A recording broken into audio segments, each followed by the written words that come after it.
je vais sur la RDC. Je veux vous mobiliser réellement à ce que les hommes de Dieu vous mettiez ensemble pour prier pour la nation. En RDC, priez par rapport à ces conflits qui sont là dans l'Est et à la guerre qui avance. Priez par rapport à cela. Ce n'est pas la volonté de Dieu que la RDC rentre dans le chaos. Ce n'est pas la volonté de Dieu.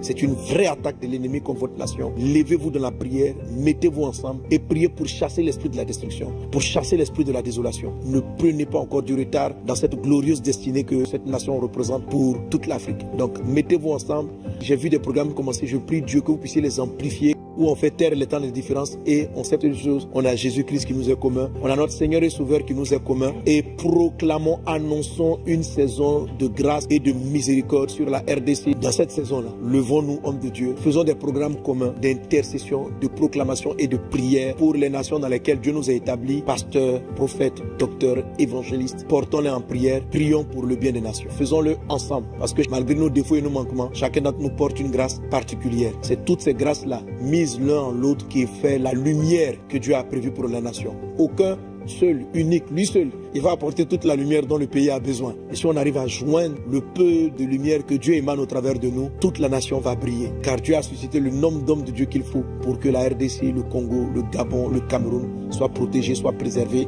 et que le règne de Dieu soit manifesté.